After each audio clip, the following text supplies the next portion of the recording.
This is William Rowe, Kimberly Horn. Can you hear me?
It's time to go to bed. Oh, No. I got to. Okay, I'm Eddie Abrams, of course, chairman for how much longer? Today, this is it. Good evening. Today is Monday, November 4th, 2024. The MPO Citizens Advisory Committee meeting is now called to order. I asked the staff, do we have a quorum? Yes. All right, awesome. Thank you all for coming. 2 in a row. Okay, so can we all stand for the pledge of allegiance? I pledge allegiance to the flag of the United States of America and to the republic for which it stands, one nation under God, indivisible, with liberty and justice.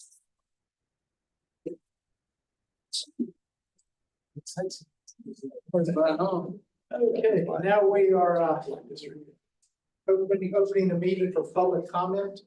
Do we have any comment? Okay, seeing none, then we will move on to item 4 of our agenda. So moved. Okay, so we have the meeting. Second. We have the meeting minutes from May 13th and September 9th to approve. So. Move to approve. Second? I second. All those in favor? Aye. Opposed? Okay, motion carries. Item 5, transportation improvement DIP amendments. Pam, Yes. welcome to the meeting. Okay, so the Department of Transportation is making a request for an amendment to be done for the TIP. These are projects that have either had a cost increase of more than 2 million and 20%, or they're new projects that have been added to the program, or scope has been changed. We have 4 projects for Manatee. We have, wait a minute, we have 7 projects. 7 projects for Manatee. We have 448390-1, which is US 41 from 63rd Avenue to 53rd Avenue. That's a cost increase. There's 449187-1, which is State Route 93 from I-75 to Terra Sia River. And that was also a project cost increase. 4556441 is US 41 from Magellan Road to 69th Avenue Bay Drive, and that was a new segment, so it was a project added in. 455741-1 is State Route 684, the Cortez Road from 26th Street to 301, and that is arterial traffic management. So that was a project added in. That's there were several items with the arterial traffic management design. Those are projects that were added into the program because they're needing to use certain funds at this time. For Sarasota, we also had 453538-1, which is US 41 Gulf Gate Drive to Bee Ridge Road rather. That was also another arterial traffic management project, where a project was added. We had to add the amendment on another sheet from that was the 31st.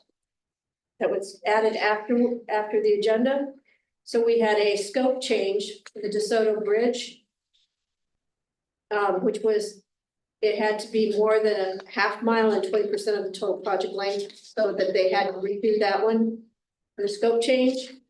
Then there's 455925-1, which is Cortez Road from 26 to 301, which is another arterial traffic management, which is a project added.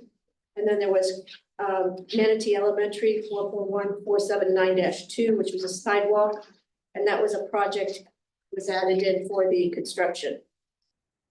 So sometimes when they say added in, it's just another phase that's been added in with funding. May have a conflict, apologize. The Cortez Road project, Did it get hit on both of them? just the Cortez Road project, because I'm working on a rezone currently from about First Street, not First Street, from 9th Street East to about 12th Street East, on both sides of the road, which this is going to go right through. That's all right. You can abstain if you'd like. You can just abstain if you'd like. I think I can abstain from that one. That's fine. Yeah, that's not a problem. We can break that out in the minutes as well. What is involved in an arterial traffic management project? Is it widening or is that? No, so No. I can explain a little bit about something. So the ATPSM and the CAD, those are basically fiber work as well as all the CV and AV boxes. So the boxes at each of those interchanges. Arterial management is simply talking about signal timing in some cases, as well as making them ready for connected autonomous vehicle sensors, essentially. So at each of these boxes, each of these that we improve is going to connect back to the Regional Traffic Management Center. Right now, they're done in some form of kind of skeleton way right now. They basically can only do rudimentary timing. This will basically allow for AI and AV type improvements where we can better understand traffic flow, time of day. When we can make improvements, it'll actually make recommendations on improvements rather than kind of your standard signal timing operations. So I can answer that as we're funding those 3 projects moving forward. So really, those became by request of the state to look at those, and we have to be able to reallocate some funding from current year. So it's mainly data collection, not so much control of traffic. It will allow for control. It does. It collects the data, but also it will allow us to make those changes on a more consistent basis rather than having to reanalyze an entire corridor. It can make optimized decisions at certain locations, as well as speak to as more cars like Tesla and Porsche and Nissan that have CV and AV capabilities. It will be able to communicate with those cars more directly as we start to implement either signal priority timing or time of day timing. We can start to make better decisions at those locations. So we're trying to deploy those. You'll see these are all on major corridors mostly to start and then build out from there. So really, it's kind of the first element in making those possible. We have to have the capability, the tech out there for it even to be even used. So that's what those are referring to. I think you're gonna result in whether. Probably, but the state will. You know, because Right away, Doug's in and I haven't got before. yeah, so really it's looking at all the boxes out there too, so they'll have to take a look at that. Putting in, as Keith mentioned earlier, about redundancies in our fiber, a number of different redundancies can feedback to the RTMC, that's what that refers to as well. They do a lot of fiber cuts that way as well. Kurt, did you have a question? And could you explain more about the changes with the DeSoto Bridge? Yes, When I look my at question. this, Okay, so the original scope was for a larger area that included on either end the extra as you're coming up to the bridge. So because of the costs and stuff, they wound up trimming that back and they are doing just a bridge. Okay, And so in the process of doing that, they had to change the name and change the mileage. It's just refinement. It's They going from design into the actuality. it's just refinement. When they do the PD&E, they say, we're gonna look at this entire corridor. And by the time they get to design, they It know goes- this is just a replacement. So this isn't for the capacity improvement. This I is just just. need to make sure this it's is- like half of the. No, this is for the replacement. Just for the replacement. It's just replacement. So they're basically just cutting it off at where the bridge is going to Just the typically bridge. start and where the bridge is going to end. Basically, not fixing the We problem. drive that every day. Well, no, there's a whole other study for that one. This is Yeah, just this the is replacement. just the replacement bridge, but they have, in order to be able to encumber funds, everything has to line up with the tip and step. So so was there a change in the budget? I mean, did we No. get money cut out of it or?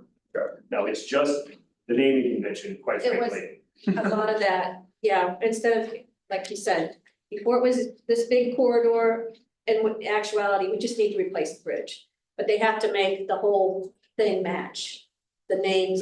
Back when this was first conceived, it was all together. Now it's two separate projects. Let's just make it easier that way. Back when the eventuality was that they thought they were gonna replace the bridge when they added capacity improvements. That's not the case. The bridge needs to be replaced way sooner than that. Bridge is nearing functional, efficiency where it needs to be replaced faster. That's why they've split now into capacity, PD&E, and ultimately now we're in design for just the replacement of the bridge. So that's all this is doing, is taking it and saying, even if we'll physically start making changes to the roadway and where it will physically end. Before, it was just covering a potential swath of area where it could be done. So it's just a refinement to the scope of the project, not the actual cost of it. Didn't get drastically cheaper or more expensive to do the No, that didn't replacement. affect the monies. It's just naming. And will the corridor be addressed at a later date? Well, yes, the PD&E is still ongoing for the capacity improvement. Yes, But does this reduce scope of PD? No, not for the capacity. This is only for the replacement. physically replacing the in-kind bridge. That's what this is referring to. Thank you. Any other questions? One quick question. In terms of the Manatee Elementary sidewalk, is that part of the building of the elementary school or renovation of the school? Or just a sidewalk on the side of the state road there? Just on the On the sidewalk. side of the state That's road. just the state, that's just the safe routes to school program. That's only to replace the sidewalk out there. That was. Correct. And it's adjacent to a state road. Yes, yeah. It's nothing to do with the elementary school, really. No, only on the roadside sidewalk. Yeah, that's the state funded. And this is just for that construction phase when it says project added, that's just for the phase that is mentioned. Okay, thanks. Any other questions, discussion? it seems that we have to break out the I would. Cortez road. Yes, I would. So I guess we need a motion to break that. Approve, yeah, I would say approve, if you want to approve all of them separately, you can do that first and then break this one out, you can abstain from that one. Okay. So I need a motion to, we want to just break out, I would just say, yeah, I would say, Just pull that one. with the exception of okay, projects, I can read. okay, With the exception of, it's, Cortez one. yeah, 455741-1. gotcha, To approve those two amendments, and then we'll do that one second. okay. So can I have a motion that we understand, we're pulling out the Cortez Road so that Bob, right? Right. Bob we can do that separately. He can vote on the rest of them, So move. okay? Second. Okay. All those in favor, now what we're doing is we're voting to break that out now. We're not voting on the actual issue. All those in favor of breaking out the Cortez Road, signify by saying aye. Aye. Opposed? That motion carries. So now we have two issues. So now I can entertain a motion to accept. That's what everyone wants, all the remaining projects listed. So moved. I second that. Okay. All those in favor signify by saying aye. Aye. Opposed? Can I get who seconded this? I'm sorry. John did. I did. Okay, and now we have the Cortez Road. And so do I have a motion to accept that piece of this? Okay, so Second. Second, okay. All those in favor signify by saying aye. Aye. All those opposed, abstain. abstain. One abstention. One abstention. Good job. All right, okay. So the minutes will reflect these changes, I'm sure. So Right. now we're on to presentations, right? It's still Are me. you up again? Yeah, I am. Okay, so the first piece of the report is about the draft tentative 5-year work program. Let's see if I can go ahead and hands up for that.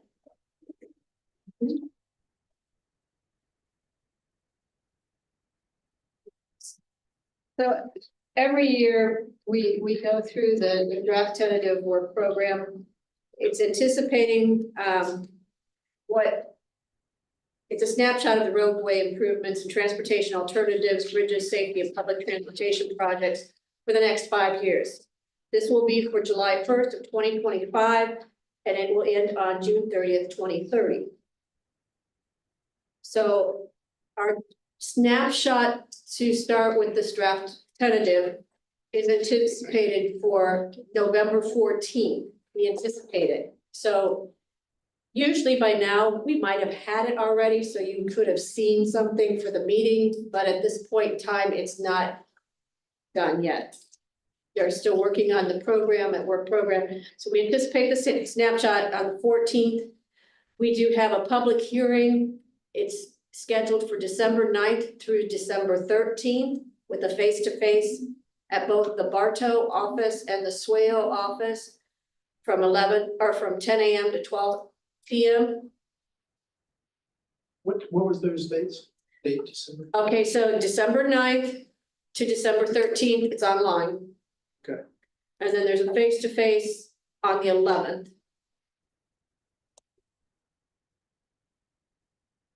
Okay, thank you. Okay, and there should be more to come. I'm hoping we can get summary of changes done for you in time for the board meeting. Great. Yeah, so we'll get that out to you all as soon as the draft tentative is made available. Incorporate a lot of the programmatic changes that we've made over the last several months to get some of our projects moving forward. And with that eventually will be a summary of changes. I'll do a high level overview of the changes to the program, including things that were either newly funded by the NPO or funding that changed significantly. Anything along those lines, we'll make sure that you guys are informed of any, significant change or addition to the work program. So, yeah, hoping that comes out on the 14th, and we'll try to get that out soon after. And that concludes the draft tentative. Okay. Second part is the project updates. So due to the storms that we have had, both Hurricane Helene and Hurricane Milton, some of the projects have been delayed.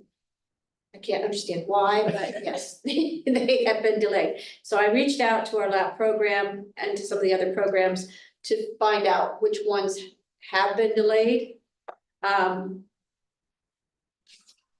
So the one on Fruitville Road, the vendor's delayed on 450843 Fruitville Road capacity improvements. There is a delay on pretty much everything that's over on Anna Maria Island. Moccasin Wallow has 447-300-2 and -3 for segments 2 and 3. That's delayed.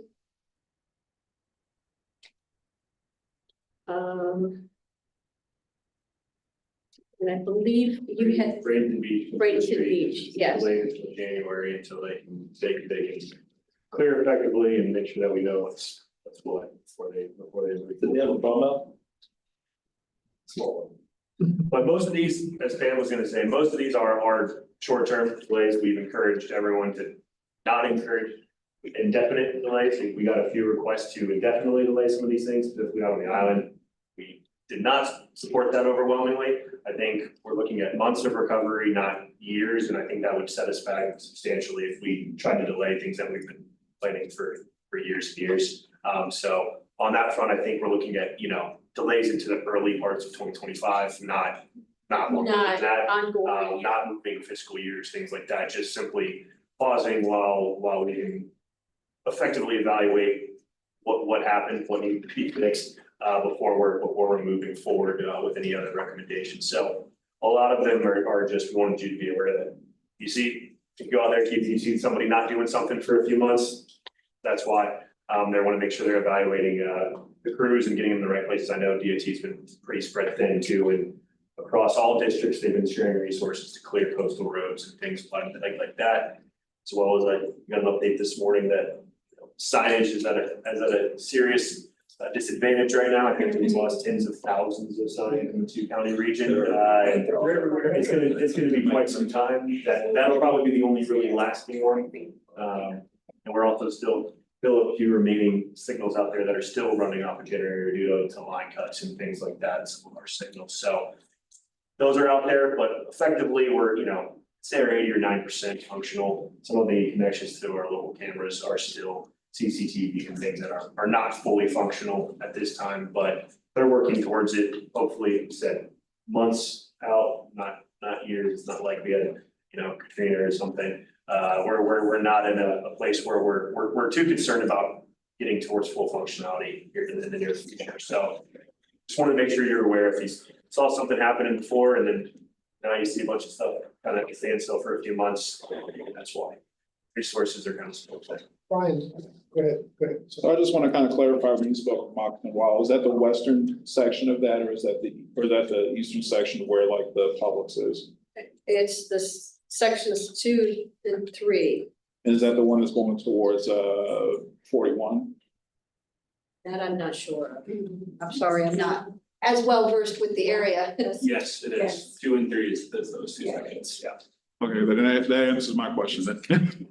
Yeah, those are the ones we're currently moving on. Those are the ones that are, the planning phase ones are still, anything that's in the planning phase right now is still moving forward. Anything that's just right away acquisition or construction basically has some delay. But Yeah, I just wanted to mainly ask for clarification, Yeah. mostly because I live in a subdivision of chronic complainers, so. yeah. So that's what we've got right now. And so hopefully we're moving forward here. And the final part of that is, in order to get some projects funded, we have grants that are now the TA, the Transportation Alternative Grants. They open up to accept applications December 2nd, and they're due before March 31st.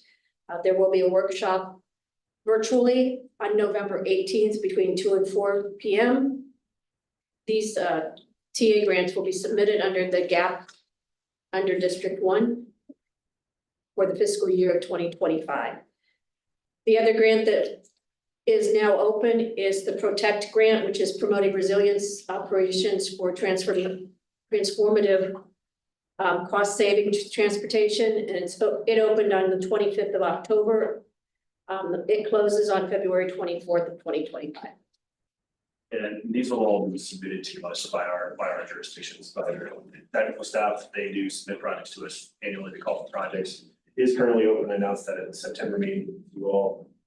So yeah, they'll be submitting on behalf of their boards and your elected officials applications to us for consideration, including transportation alternatives, which is like PED projects and protect related to resiliency and things like that. So we try to keep you all informed of those as they happen. And obviously, as the list develops, your jurisdictions will be submitting a draft list to us in December. There'll be a draft list for you all to review in January, and then come back in front of you for approval in March of this upcoming year. So keep your eyes out for that. We'll keep you informed. So I have a question regarding like the delays.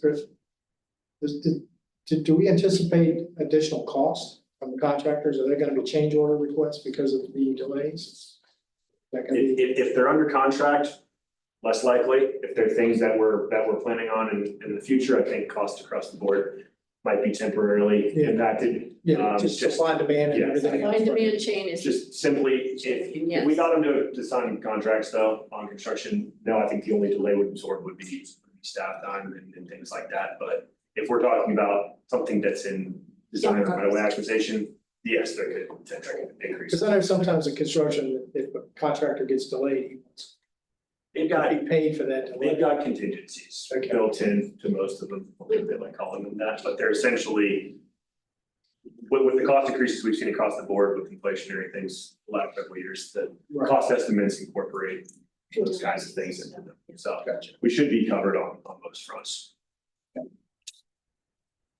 Yeah, Kurt? Is Gulf Drive gonna have to be rebuilt? That's a good question. I mean, I think in some cases, yes, right? I think we're still several months out from seeing what the overall impacts were of the condition, right? So we're just nearing completion of clearance. They're gonna have to look at really what happened with the inundation and what degraded, was having that much sand on top of the roadways, what were the impacts of that? Protected. Yeah, stormwater system. I think there's a number of things that are gonna go into evaluating. Now all these big trucks out there. Yeah. I mean, there's a. And machinery that you use to clear those roadways. The storm drain system is fairly long. Yeah. And just the unintended consequences of using heavy machinery repeatedly on those surfaces have been taken into account. So yes, minimally, I can't imagine that there will be any circumstance where it's not entirely resurfaced. In some places, We already had a project, right, to resurface. Partially. Yeah, and then that's one of the ones that we've talked about, not indefinitely delaying, because the work was going to be happening and occurring here in the near future. Right. We don't want to delay those things further. So it's just, we're still, I would say, substantially off from full evaluation of where the roadways, what condition they're truly in. I can imagine there's gonna be substantial reconstruction and resurfacing efforts. Any other questions? Shall we move to what we got next here? Project updates? What's that? No, we're going to the 25th. No, 2050. Okay, sorry, we just got project updates. All right. Oh, that's right.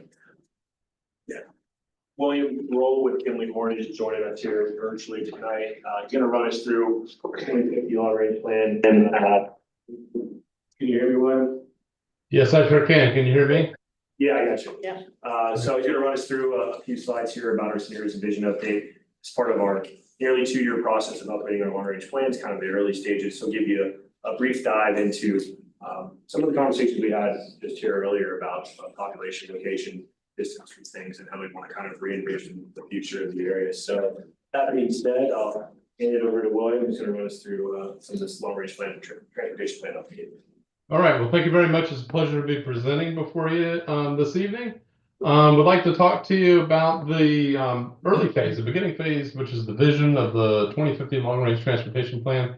Some of the key components I'm going to cover is the scenario overview, some of the outreach that was had, and then talk a little bit about the preferred vision and next steps. Next slide. So we're not starting off fresh here. The work that we are doing is building off of a fairly substantial effort, which was done for the 2045 Long Range Transportation Plan, which was done 5 years ago. And there was a series of transform workshops, and there was an identification basically of three scenarios to evaluate with the 2045 plan. And those were focusing on promoting economic diversity, preserving environmental health, and then creating vibrant places. And so those are kind of feeding into the effort to develop the vision for 2050 and the scenarios. Next slide.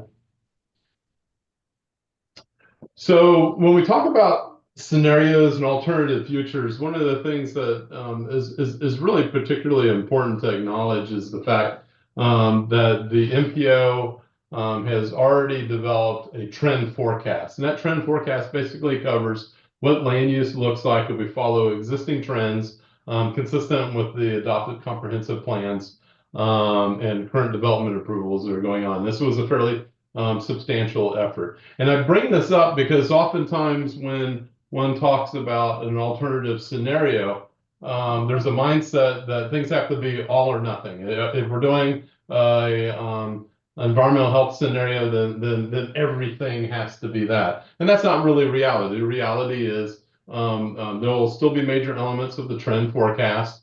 And when we go through and did some of our work in terms of the different scenarios, the scenarios had a more dramatic influence on future land use, population growth, and employment in the last 10 to 15 years than it would in the next 5 years. And if you think about it, if you drive down any of the roads, particularly in the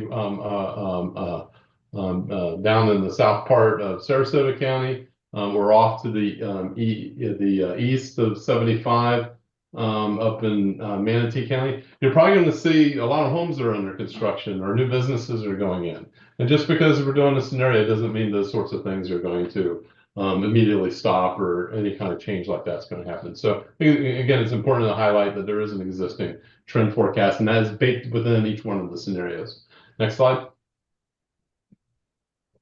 So what I'd like to do is talk about the 4 scenarios that we have for 2050. 3 of these, again, kind of grew out of the 2045 long range plan, those being promoting high value economic growth, creating vibrant places, preserving environmental health. And then the new scenario, which was added for this plan, was creating resilient communities. And that scenario builds off of the effort that the Sarasota Manatee MPO has already undertaken in terms of developing a resiliency plan, which also feeds into the long range transportation plan. Next slide. So I'd like to go and walk through the 4 individual scenarios and what they promote. The first scenario is the high value economic growth scenario, and it prioritizes things like high-tech business, recognizing the Port of Manatee and the international airport are economic engines.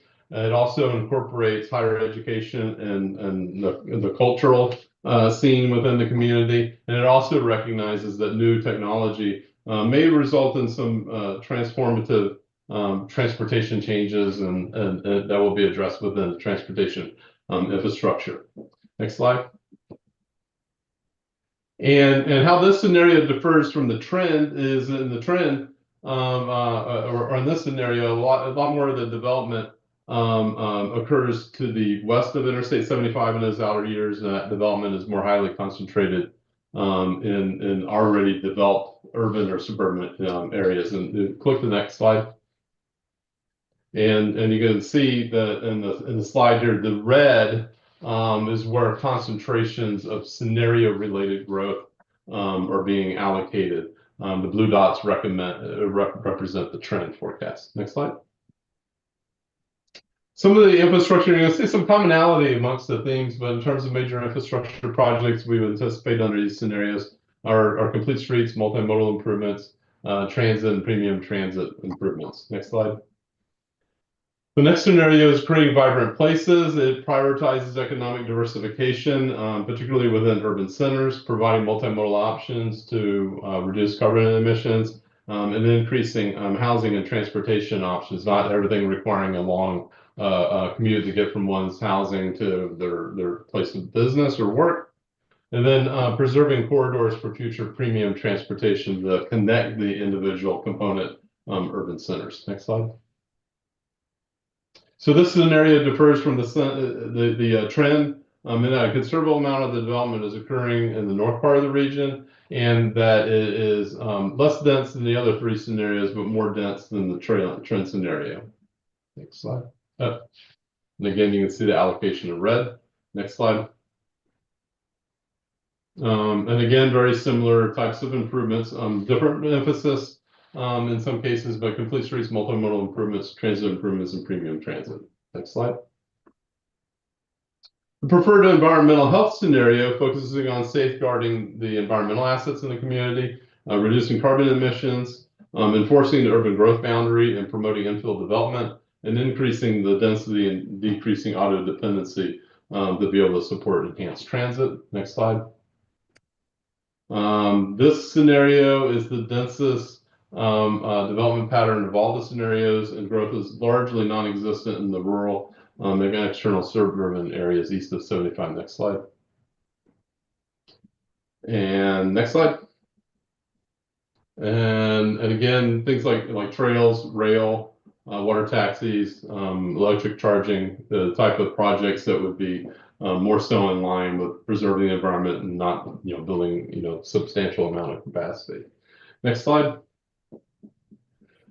And then finally, the fourth scenario, the creating resilient community scenario, prioritizes disaster response and recovery, upgrading and building new transportation facilities to reverse the adverse impacts of natural disasters, and then continuing to adapt to changing conditions and allowing the community to recover more quickly following an event.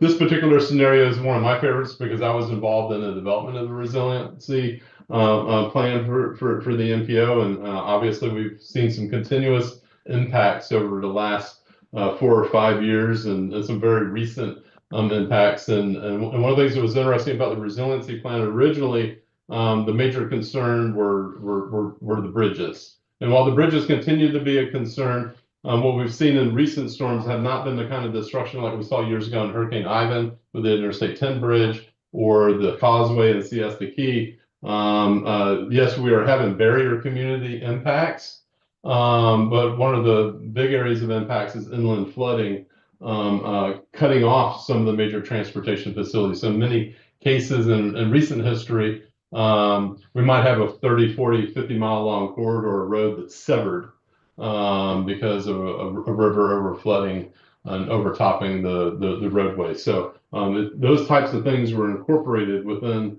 the resiliency plan. Next slide. So this scenario differs from the trend is that development moves pretty much entirely away from the coast, and it goes more likely to occur outside the urban growth boundaries. And next slide, and next slide. And this scenario, complete streets, particularly roundabouts, because they still work after the power goes out, resilient bridges, and then also resiliency mitigation projects. Next slide.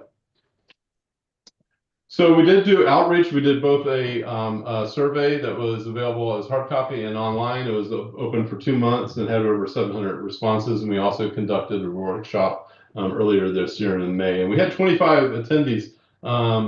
But this went on for about 2 hours, and a lot of people stayed for the whole time, and there was really, really good dialogue. So I was really pleased with some of the feedback that we were able to get out of the workshop. Next slide. What did we hear? One, a concern that existing transportation options are lacking, and that they feel like transportation in the region has gotten worse. The environment was something that was important and was mentioned when all of the scenarios were being discussed, and particularly multimodal options being desired. And then the public also recognized that this is not an all or nothing game. There was actually good parts included in all of the scenarios. And there was a kind of guidance to us that a preferred scenario need to kind of take the best or best themes out of the individual four scenarios. Next slide. When we asked both in terms of the survey and the workshop, we asked the participants to rank the four scenarios, and the preserving environmental health and creating vibrant places were the highest ranked for both the survey respondents and then also from the workshop. The workshop participants favored the creating vibrant places a little bit more, whereas the survey participants highlighted the preserving environmental health. Both groups identified resilient communities as number 3, and number 4 was identified lastly out of both groups. I will comment, I think one of the things that we see is likely a perception that we have a pretty vibrant economy right now. So the other 30 scenarios I think scored a little bit higher because of that perception of us being in a pretty fired up economy right now. I'm sure that if we were in a recession, there's a good chance that number 4 would actually, rise up a little bit higher. Next slide. So I'd like to talk a little bit about the preferred vision. So the preferred vision incorporates elements and priorities of each of the scenarios as kind of a building block to that preferred vision. There's a little bit more of an influence from the creating vibrant places and preserving environmental health. And the preserved vision will be used to guide the rest of the long-range transportation plan and its development. Next slide. So as part of that, we've developed a vision which highlights developing a balanced future that protects the environment and then also preserves the uniqueness of the community, the things that make people want to already live here and have attracted them before. It will include infill, recognizing that existing development patterns will occur, that transit can be expanded. But there's also an emphasis on safe multimodal options, expanded bus routes into new areas, bicycle and pedestrian, and then also preserving corridors for premium transit in the future. Next slide. And so development in the vision, again, still going to be an element of that trend forecast, but it's a balance of growth with some additional emphasis in terms of development within the centers to the west of Interstate 75, and definitely a greater concentration. And the blue dots, again, are the trend forecast, and the red is basically how population or employment was reallocated compared to the trend. Next slide. Also working with the MPO staff, we developed a matrix that basically kind of identifies what might be the higher level elements of types of improvements that might be included within the 4 individual scenarios. I want to highlight, just because something's not checked off a box does not necessarily mean it might not contribute. One could almost go and check off almost all the boxes for each of the scenarios, but what this is meant to do is just kind of show some highlight, higher priority types of improvements within the individual scenarios. And again, kind of packaged together in terms of that preferred scenario, helping to guide maybe the project selection and the long-range plan. I will comment, developing long-range transportation plans and alternative forecasts is actually one of my specialty areas. I'm doing LRTPs across central Florida and Southwest Florida. A common element is revenues are down for all of the MPOs. The state forecast for revenues is down. A lot of that is having to do with increased fuel efficiency. It also includes some impacts in terms of use of alternative power sources and fuels for vehicles. And so we're seeing a fairly dramatic impact to revenues, particularly when we get into the last 15 years of the 2050 plan. And what does that mean? Well, compared to the 2045 long-range plan or the 2040 long-range plan, there's going to be fewer projects that are going to be cost feasible and be able to be included in the plan. And again, that's not unique to your MPO. That's something that we're experiencing everywhere. So it kind of creates a little bit of an impetus that since we're going to be able to only select a smaller set of projects, is trying to make sure those projects are in alignment in terms of where the priorities are within the community. Next slide. So in terms of next steps, well, this was the beginning phase. The second phase is already underway, and that's conducting an evaluation of the transportation system. And there will continue to be opportunities for public involvement through the remainder of the development of the plan, and the MPO staff and the consultant team will continue to give you updates on the project moving forward. And with that, I'm available to answer questions you might have. Thank you. Any questions? So with the declining revenue sources, the MPO, or is the DOT gonna scale back on the electric vehicles charging stations they're funding? Got it. No, I think there's been discussion, at least statewide, about, you know, how we collect fees, right, for building roads. Gas tax hasn't been, it's no secret, hasn't been. Gas tax isn't gonna make it. No, and hasn't been touched or increased or even looked at in since '93. That's probably not going to change. We're looking at alternative ways. It's been discussed of looking at a use-based fee rather than a gas tax, leveraging, you know, how many miles you drive a year is how much you pay in taxes. There's not overwhelming support of that at this point. So, you know, if there is determining other ways to evaluate how we can create a more sustainable funding future for transportation projects, because To reach into those EV pockets. yeah. Their market share, I don't think is enough to upend a $50 billion shortfall over the next 25 years. Is what we're looking at in terms of the statewide budget.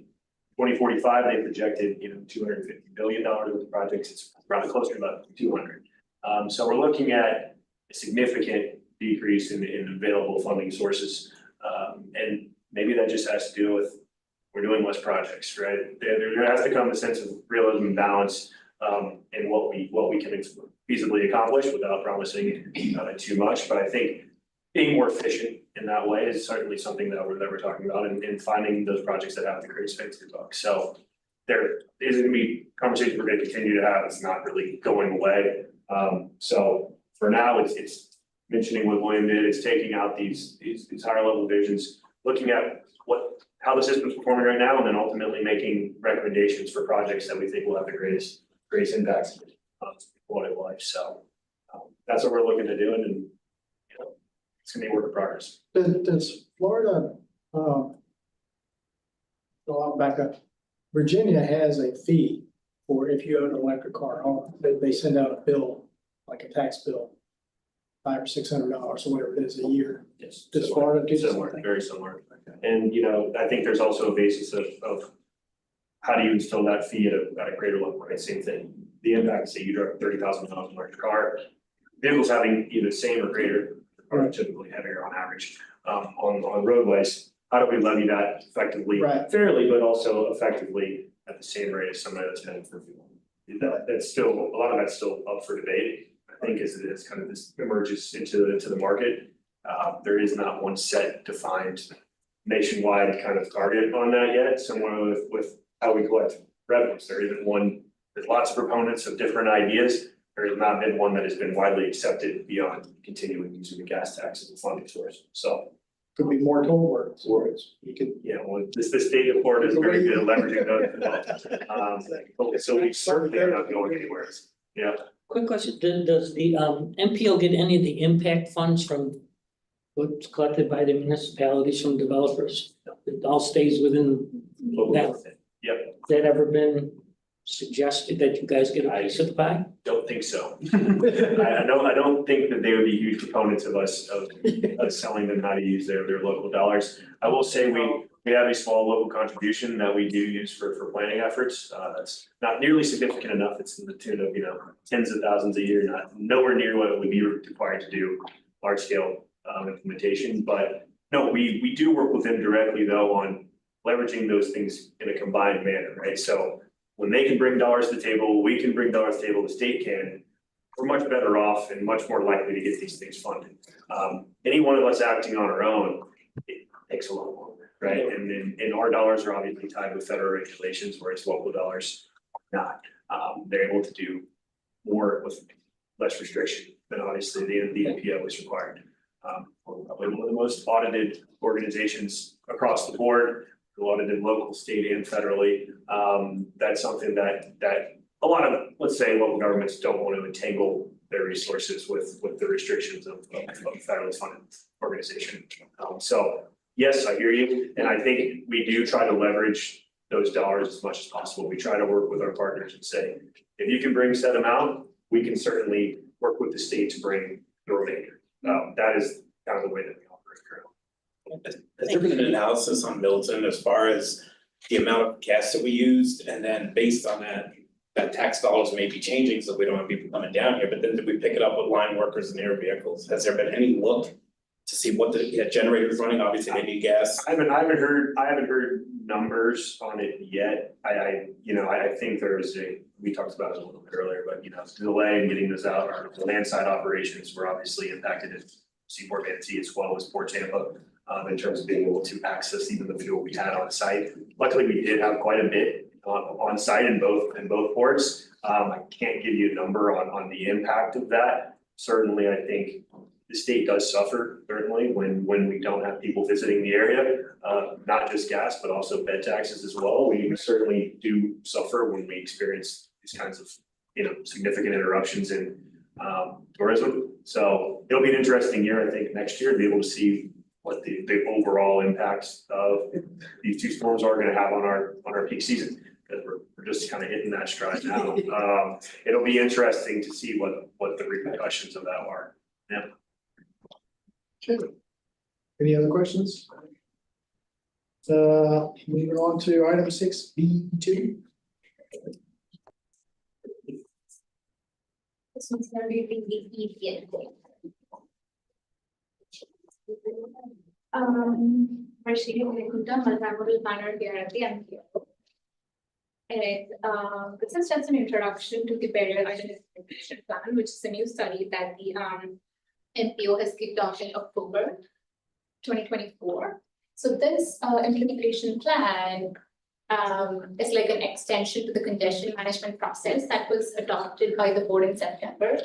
And it could be also viewed as one of the key recommendations that the CMP has proposed. So the objectives of the Barrier Island Implementation Plan is to address congestion and improve mobility in the island area, to promote resilient development, and to enhance visitor and resident experience in terms of providing more pedestrian facilities, transit connectivity, and micro-mobility solutions. So ultimately, the plan aims to provide actionable recommendations.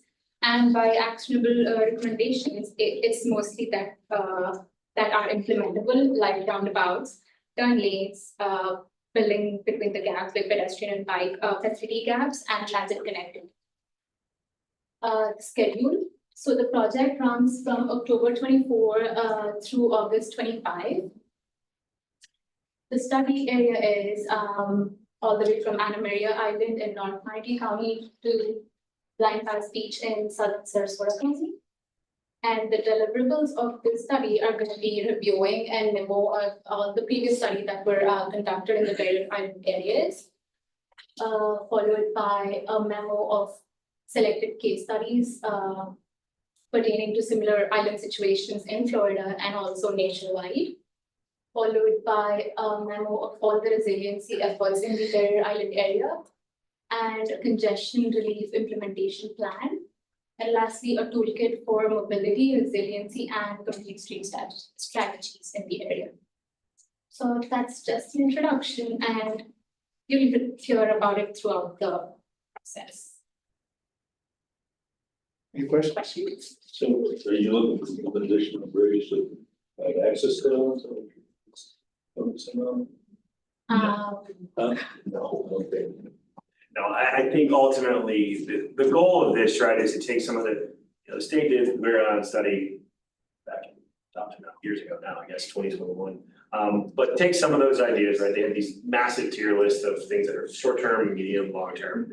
We're looking at starting to fill the gap with the long-range plan happening concurrently. We want to make sure that we're making recommendations for things that we can actually go out there and do, right? There were some far-fetched ideas of having like a no-car island or something along those lines of something that's maybe more far-fetched. We wanted to come in and say, with the resources that we have available, what can we almost infinitely go out and prepare to do?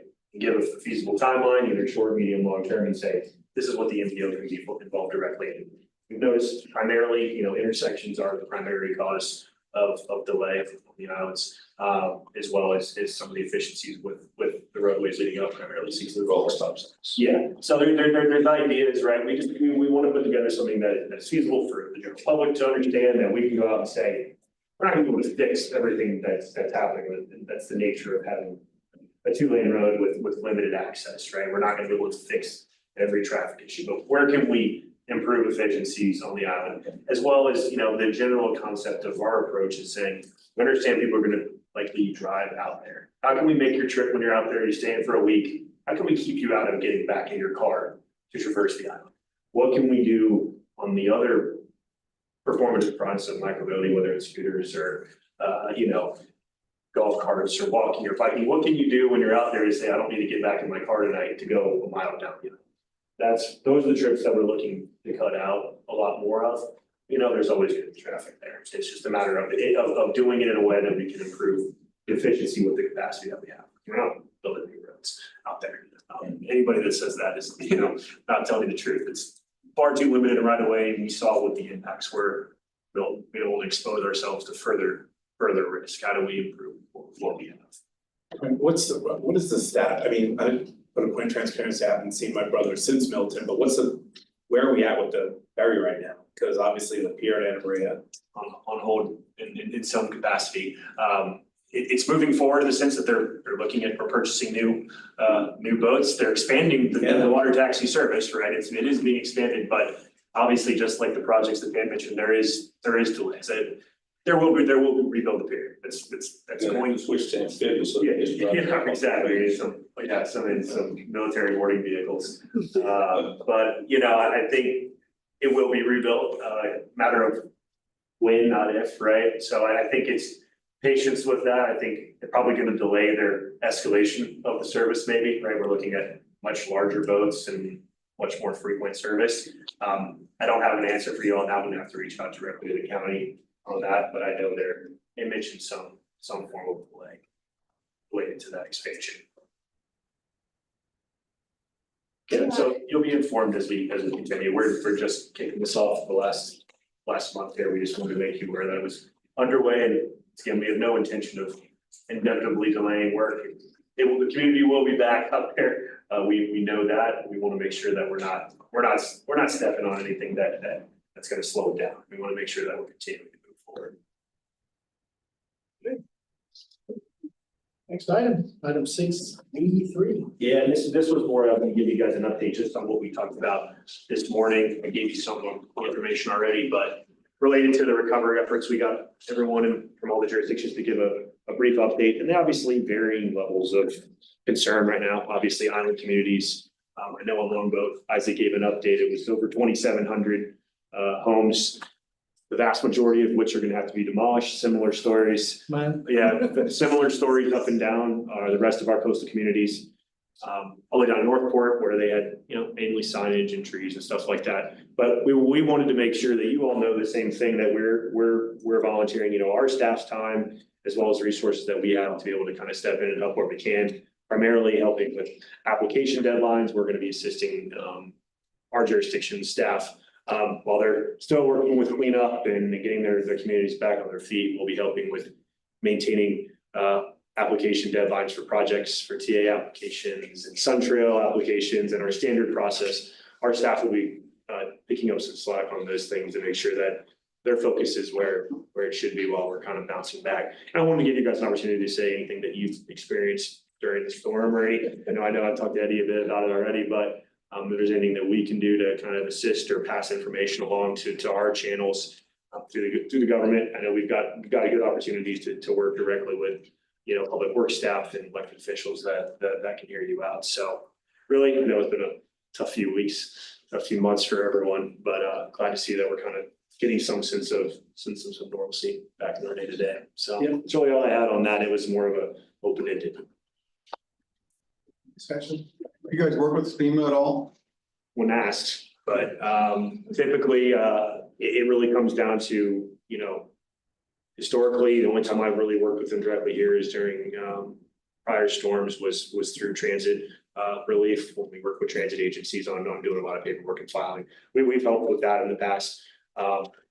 Luckily, we didn't have to deal with too much of it this time around. It's primarily on the homeowners and the onus of the businesses and the homeowners that are working with them to kind of figure out the rules and regs of getting your relief through FEMA at this point. I know there's discussion about 50% rule and those other things that the status of a lot of those items are still kind of up in the air as well. But we've made ourselves available. We've made ourselves available to Federal Highway and Federal Transit on the front of if there's anything that we need to do as a local agency to kind of pass either information or further relief down. I'm sure there'll be we're already working on a number of programmatic changes, work program. You'll see a number of them. They actually do the favor of listing out what hurricane it's from, that those projects will be going to. So you'll see a lot of cabinet replacements, signal head replacements, see lots of emergency funds delineated in those types of efforts. Primarily, definitely out on the island communities, we'll see lots of those things happening. So still yet to be seen on the full extent, I think, of the projects that we're going to be having to use emergency funds for. I think that will be years in the making. But yeah, it's a work in progress. From my experience with FEMA, it's been really good. I mean, I had a little bit of a hiccup today, but by and large, when they've come out, and I've met with the inspectors, they have really been helpful and Great. sympathetic and compassionate. That's all I have for that. So. Any other? Okay, so I guess we are going to go around the table one time like we normally do. So you, Steve? I'm set, thanks. I got a couple questions. Sure. I saw somewhere in the media or whatever that there's been a project approved to widen River Road towards the coast. I never know which direction River Road goes, east or west, north or south, towards the coast from 41. The current project's from 41 to 75. Is that something that I missed in the plans or? Being discussed, yes. Yes, being discussed, because it's evacuation routes. I understand that, but is it, what phase is it in? What got approved? It's not. It's not. Construction's not funded in any capacity yet. No design going on? Well, it probably will happen. I understand. It's in the long range plan, but. Yes, it's in the works, but no, there's no program, funding. We've been working with the district secretary. Dave's had conversations with him periodically. Dave asked us at one point to be involved. At this point, we're not overly involved with that at this point. We haven't been requested. Our funds haven't been requested. It's more of a outstanding item. I think it's higher than me. I think it's at a. Well, I guess the reason I asked the question is, from what I see, again, back to my question, the pre-meeting is, now would be the time for me to get people interested in going to public meetings. Yeah, no, and But there isn't anything in the offing as far as. There will definitely, if it's gonna happen, there will be definitely public meetings announced. It'll be widespread. We'll make sure of that. So that brings me to the current River Road project. Yeah. Is there anything myself or other citizens could do? The public is very, very upset at the slow progress of the project. And I try to explain to them it's a design build project that has a set deadline, but the work is just glacially slow that they're doing to do the work. That's a state question. So I understand that, but I want to bring it up at this point in the meeting. Yeah, no, and I think partially, right, it's the location of it, right? It's perennially floods. Every time you get inland flooding there, that crawls the pace of I've driven down that section of River Road when it floods, and as soon as storm comes through there, it takes a long time to. Is there any information on what kind of contract extension timeframes they've been I can given? certainly get it. Excuse me? Yeah, I can certainly get that. We can figure out this. Could you please get that to me? That way I can pass on to Yeah, people. we'll work with Pam on getting you a date if there is an extension that's out there. We can get you the time. And I understand that, but from the public perception, they have skeleton crews working on it and progress is inch by inch by inch. Make sure we let our So, district secretary know. That's my input from our public in South Sarasota County. It's great. No, that's helpful. We'll make sure that it's where it is. Anything? Yeah, so I'm actually one of the newest members on this board, and I'm just wanted to say I'm just happy and honored and humbled to be in a room amongst some of our community's best leaders, for one. And also on a separate subject, this is today actually my birthday, so it's fitting that I'm actually sitting here on my birthday, but I just wanted to kind of really. You trying to get us to sing happy birthday? That's up to you guys, I got nothing. But Happy birthday. But I definitely look forward to bringing as much contribution as possible to this advisory board, and pretty much I'm assuming I'm the youngest here, but that's all fine and great.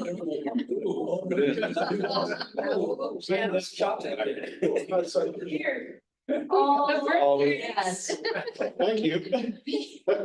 It's a little small for the head, but at least now. This is our designated birthday for, make sure everybody feels involved. Thanks for coming on your birthday. That's awesome. I love birthdays. I'm probably gonna celebrate it very quietly today, actually. That's usually how I do most of what I do, just quietly. And now you have a hat to wear. There you go. I appreciate you being here, Keith. Your involvement's much appreciated. I'm all set. All set? Pam, anything? no comments. All set. And Buzz?